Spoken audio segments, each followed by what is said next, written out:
کہ رسول اللہ صلی اللہ علیہ وسلم نے پیر کے دن روزہ رکھا ہے اور آپ نے یہ فرمایا کہ میرے یوم ولادت ہے. نبی نے پیر کا روزہ رکھ کے بتا دیا کہ آج منانے والا دن نہیں ہے. نبی نے پیر کا روزہ رکھ کے بتا دیا کہ آج منانے والا دن نہیں ہے. اب دوستو، کیا حضرت موسیٰ علیہ السلام 10 محرم الحرام کو دودھ کے طور پر روزہ رکھتے تھے کہ بھئی ان کو فرعون کے عذاب سے نجات مل گئی؟ ہرگز نہیں. حضرت نوح علیہ السلام بھی 10 محرم الحرام کو روزہ رکھتے تھے کیونکہ اسی دن ہی اللہ تعالیٰ نے یہ عذاب ختم کیا تھا، بطور بلیسنگ یا پھر بطور شکرانہ. اور مفتی صاحب کی دوسری عقلی دلیل کہ بھئی حضور علیہ السلام ایک ہی مرتبہ آئے تو ان کی ایک ہی مرتبہ سیلیبریشن ہونی چاہیے تھی. یہ بار بار آپ ہر سال 12 ربیع الاول کو کیوں سیلیبریٹ کرتے ہیں؟ السلام علیکم دوستو. 12 ربیع الاول کے آتے ہی پتہ نہیں کیوں کچھ لوگوں کو مرچیں لگنا شروع ہو جاتی ہیں، اعتراضات کھڑے ہو جاتے ہیں، فتوے لگائے جاتے ہیں. بھئی لائٹس مت لگاؤ، گھروں کو مت سجاؤ، جلوس مت کرو. 12 ربیع الاول کو سیلیبریٹ کرنا شرک ہے، بدعت ہے. جب ان سے جواب پوچھا جائے تو لے دے کے ان کے پاس ایک ہی جواب بچتا ہے کہ یہ سب فضول خرچی ہے. بندہ ان سے پوچھے کہ ایک شخص جو کہ لاہور سے اسلام آباد 1000 سی سی گاڑی پر جا سکتا ہے، اگر اس کی جگہ پر وہ SUV استعمال کرتا ہے تو کیا وہ فضول خرچ نہیں ہے؟ اور اسی طرح اگر ایک شخص کولر فین پر گزارا کر سکتا ہے اور AC یوز کرتا ہے تو کیا وہ فضول خرچ نہیں ہے؟ اور ایسے ہی جو شخص جس کی فیملی میں 5 ممبر ہیں وہ 5 مرلے کے گھر میں سکون سے رہ سکتا ہے، وہیں وہ 5 کنال کا گھر یوز کرتا ہے، کیا وہ فضول خرچ نہیں ہے؟ تو یہاں پر یہ خاموش ہو جاتے ہیں، مانو جیسے ان کے منہ میں زبان ہی نہیں. اور انہی لوگوں میں سے ایک مشہور شخصیت مفتی طارق مسعود صاحب ہے جنہوں نے ایک بیان ریکارڈ کروا دیا کہ بھئی میلاد منانا شرک ہے، بدعت ہے، یہ ہے وہ ہے، اور طرح طرح کے دلائل دیے. صاحب عید میلاد النبی منانا کیسا ہے؟ سجاوٹ کرنا، نعتیں جو منانے کا کانسیپٹ ہے نا عید میلاد النبی، یہ بدعت عمل ہے. اگر آپ بھی دلائل سنیں گے تو آپ کہیں گے یار ایک عالم ایسے دلائل کیسے دے سکتے؟ خیر پھر بھی ہمارا فرض بنتا ہے کہ ان کو کاؤنٹر ضرور کیا جائے. تو آئیے ان کے عقلی اور شرعی دلائل کو ڈی بنک کرنے کی کوشش کرتے ہیں آج کی اس ویڈیو میں. مفتی طارق مسعود ایک مشہور شخصیت جو کہ بہت ہی اچھے بیانات کرتے ہیں اور ساتھ ہی ساتھ بہت اچھے جوکس بھی سناتے ہیں نوجوانوں کا من لگانے کے. لیکن وہ کہتے ہیں نا، ہر سکے کے 2 پہلو ہوتے ہیں، اور مفتی صاحب کا بھی ایک ڈارک سائیڈ ہے جو کہ ابھی تک لوگوں کو نہیں. مفتی صاحب اور ایک بہت بڑا گروہ یہ مانتا ہے کہ میلاد نہیں منانا چاہیے، اور یہ سب سے بڑا مشہور اعتراض کرتے ہیں کہ میلاد منانا ایک بدعت. سب سے پہلے یہ جانتے ہیں کہ آخر بدعت ہے کیا. ہر وہ کام جو حضور علیہ السلام کی زندگی کے بعد انوویٹ کیا گیا ہو اور اس کام کے کرنے پر ثواب کی امید بھی رکھی جائے، اس کو بدعت کہتے ہیں. بدعت کی 2 کیٹیگریز ہیں، بدعت حسنہ، بدعت سیئہ. بدعت حسنہ ہر وہ نیا کام جو حضور علیہ السلام کی سنت کے آڑے نہ آ رہا ہو، حضور علیہ السلام کی شریعت کے آڑے بھی نہ آ رہا ہو. اور وہیں بدعت سیئہ وہ ہے جو حضور علیہ السلام کی سنت اور شریعت دونوں کے آڑے آ رہا ہو اور ساتھ ہی ساتھ اس کو لائق ثواب سمجھ کر کیا جائے، اس کو بدعت سیئہ کہتے ہیں. اب اس پر بھی بہت بڑا اعتراض ہوتا ہے کہ بدعت کی کیٹیگریز کری ہی نہیں جانی چاہیے. اگر دوستو ایسا نہ کیا جائے اور بدعت کی صرف ایک ہی تعریف کی جائے کہ بھئی بدعت ہر وہ نیا کام جو حضور علیہ السلام کی حیات کے بعد کیا گیا ہو اور لائق ثواب بھی سمجھا گیا ہو، تو ایسے تو پھر سب سے پہلے بدعتی حضرت ابوبکر صدیق رضی اللہ تعالی عنہ ہوتے ہیں، کیونکہ انہوں نے قرآن پاک کو ایک مصحف کی شکل. حضور علیہ السلام کے دور میں قرآن پاک ایک مصحف کی شکل میں نہیں تھا.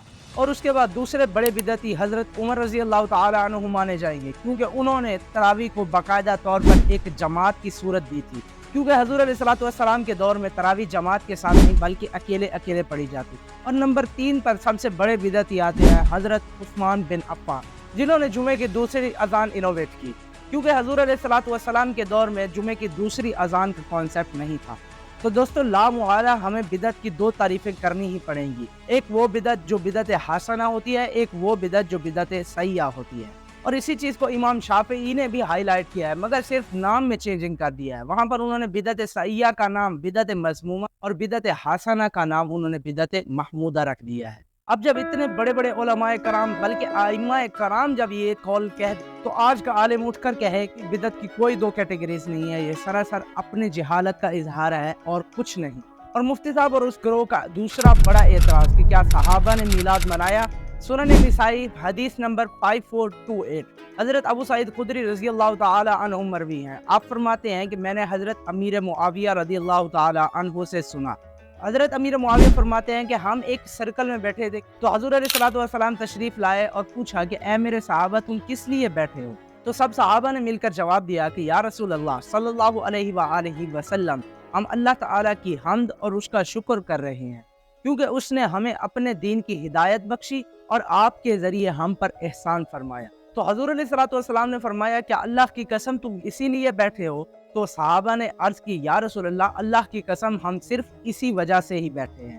تو حضور علیہ الصلوۃ والسلام نے فرمایا کہ میں نے تم سے قسم اس لیے نہیں لی کہ مجھے تم پر یقین نہیں، بلکہ میرے پاس جبریل آئے اور انہوں نے کہا کہ اللہ تعالیٰ ان صحابہ کی وجہ سے فرشتوں پر رشک فرما رہا ہے۔ اب دوستو اس حدیث میں صحابہ کا یہ کہنا کہ آپ کے ذریعے ہم پر احسان کیا اللہ تعالیٰ نے، یہ حضور علیہ الصلوۃ والسلام کا میلاد منانا، ان کے آنے کی خوشی کرنا نہیں تو اور کیا ہے۔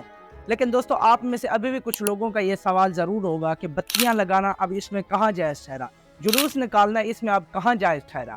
تو دوستو اس کے دو آنسرز ہو سکتے ہیں۔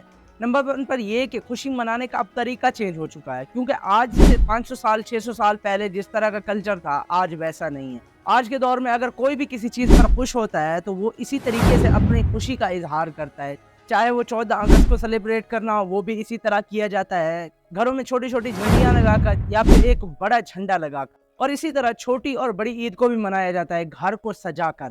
اب صحابہ کے دور میں یہ سب کچھ نہیں، لیکن آج کیونکہ زمانہ کافی ڈائیورٹ ہو چکا ہے تو خوشی کے اظہار کا طریقہ بھی چینج ہو چکا ہے۔ اور دوسرا آنسر بڑا سمپل ہے، وہ ایک ایگزامپل سے ہی آپ کو سمجھا دیتا ہوں۔ ایک گھر میں 4 شخص رہتے تھے اور ان کے پاس کافی سارا مال تھا، ان کے ساتھ ایک بوڑھا آدمی بھی رہتا تھا جس کے پاس بہت سارا مال تو تھا لیکن ساتھ ہی ساتھ اس کی فیملی بھی تھی۔ یہ 4 شخص اس کی بہت عزت و قدر کیا کرتے تھے اور اس کی ہر بات کو مانا کرتے تھے اور فالو کیا کرتے تھے۔ اب ایک دن اچانک سے کیا ہوا کہ ان دونوں گھروں میں آگ لگ گئی۔ اب بوڑھا آدمی اپنی فیملی کو باہر نکالنے میں لگ گیا، ایک ایک کر کے اپنے بچوں کو باہر نکال رہا ہے، وہیں یہ 4 آدمی باہر کھڑے ہو کر بوڑھے کو دیکھ رہے ہیں۔ جب بوڑھے آدمی نے اپنی فیملی کو باہر نکال لیا تو اس نے ان 4 لوگوں سے پوچھا کہ بھائی تمہارے گھر میں مال تھا اس کا کیا بنا، کیا تم نے اسے باہر نکالا؟ تو انہوں نے جواب دیا کہ حضور آپ نے جب مال نہیں نکالا تو ہم کیسے نکال سکتے؟ تو وہاں پر بوڑھے آدمی نے ان کو جواب دیا کہ بھائی تمہاری تو عقل ماری گئی ہے، میں تو اپنی فیملی کو نکالنے میں لگا ہوا تھا، اگر میں اپنی فیملی کو نکال کر مجھے ٹائم ملتا تو میں اپنے پیسے ضرور بچاتا، تمہارے پاس تو ٹائم تھا، تمہارے پاس تو فیملی نہیں تھی، تم تو اپنے مال کو نکال سکتے تھے۔ اب صحابہ کا اور آج کے مسلمانوں کو بھی مسئلہ کچھ اسی طریقے کا ہے۔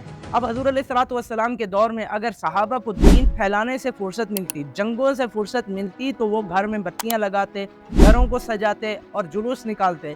اب جب کہ آج کے مسلمان کو دیکھا جائے تو اس کے پاس تو سبھی کچھ موجود ہے۔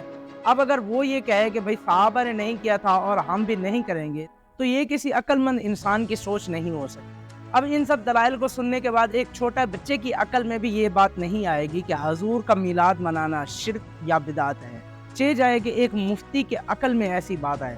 اور عقل سے یاد آیا، اب ذرا مفتی صاحب کے عقلی دلائل کو بھی سن لیتے ہیں جو انہوں نے پیش کیے میلاد نبی نہ منانے۔ آج نبی نے فرمایا قرب قیامت کے دن بہت سے لوگ جن کی صورتیں ہوں گی میری امت کی صورت ہوتی ہے، وہ لوگ آئیں گے اور کوثر پانی پینے کے لیے میں پلانا چاہوں گا، فرشتے ان کو ہٹائیں گے، میں کہوں گا تمہیں امتی ہے، کیوں ان کے کیسے لگا ہوگا؟ فرشتے کہیں گے نا نا نا، ان لوگوں نے آپ کے دنیا سے جانے کے بعد آپ کی دین میں نئی چیزیں ایجاد کر لی ہیں کہ رسول اللہ صلی اللہ علیہ وسلم نے پیر کے دن روزہ رکھا ہے اور آپ نے یہ فرمایا کہ یہ میرا یوم ولادت ہے۔ نبی نے پیر کا روزہ رکھ کے بتا دیا کہ آج منانے والا دن نہیں ہے۔ نبی نے پیر کا روزہ رکھ کے بتا دیا کہ آج منانے والا دن نہیں ہے، اس کو سیلیبریٹ نہیں کر سکتے۔ اگر ان ٹوٹل کہا جائے تو انہوں نے یہ بیان کیا کہ بھئی روزہ رکھنا اس بات پر دلالت کرتا ہے کہ آج خوشی کا دن نہیں ہے، اس کو سیلیبریٹ نہیں کرنا چاہیے۔